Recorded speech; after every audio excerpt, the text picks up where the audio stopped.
I find today's Daf Yomi almost shockingly relevant. So for those who don't know, we are now visiting from Israel to the Miami area where we are staying with my in-laws, and we are right here on the water, just really miles away from the town of Surfside where this building has collapsed.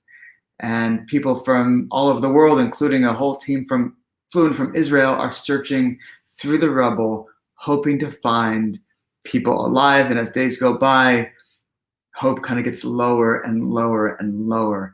And that's actually what today's Daf Yomi happens to be about. It's the question of what happens when a building falls down and trapping people beneath it. Do we go ahead and dig on Shabbat, or do we not? Doing all this labor on Shabbat is not something that we normally would do on a Shabbat. We wouldn't normally dig through rubble on a Shabbat. And if it is clear that there can not possibly be anyone alive, and if it has been a really long time since the building collapsed, then we would not dig on Shabbat. But if there's a possibility there are people alive, then today's Daf says, yes, we do. And the big reason behind this, why do we say we violate a Shabbat in order to be digging? There are a few different reasons. One, we say, you know what? We might have to violate this one Shabbat so that we can rescue people and they can live, and they can live many Shabbats. So we're sacrificing one in exchange for many. Kind of like a mathematical thing almost.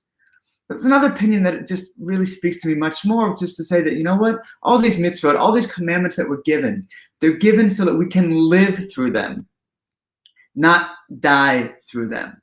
That they are really meant to be something that we build our lives around, and it's meant to be a structure for how we live our lives. We're not supposed to say, okay, we're going to sacrifice lives for the purpose of them.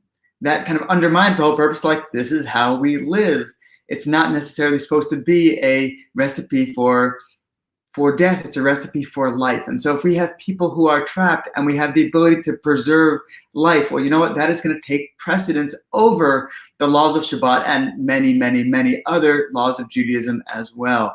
So it's been a really emotional, dramatic period down here. I just think about how I can't remember the last time a building collapsed. You read it in the Talmud, it seems to happen often. They didn't have that type of technology we have these days. These days, it's so unusual for buildings to collapse, and for it to happen right down the block, right where we are, for it to happen to a place in this Jewish community. And I went to shul this week, and it was a really sad thing. The rabbi got up to speak, and he said, each and every one of us in this room knows people who are in that building. Now, in that case, it wasn't actually true because I'm visiting from Israel. I'm from the other side of the world, but it was just a testament to this community, how closely intertwined this community is, that everybody seems to know people who were there. My in-laws do. The rabbi was saying that his parents' best friends were there. My niece, she had a lot of friends who were in that building. It's like, I didn't know anyone directly, but indirectly, wow, it seems like we know so many people. It's such an interconnected world these days.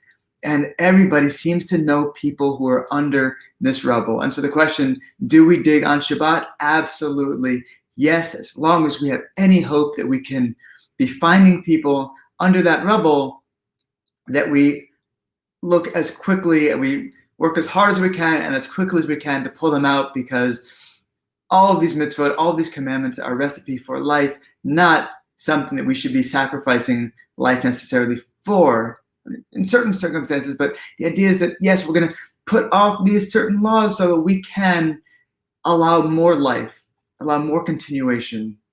And it's not a recipe for death. It's a recipe for living through. So we still hope and pray that we will find people alive under this rubble, and until we know for sure that we don't, we will continue working as hard as we can to retrieve them.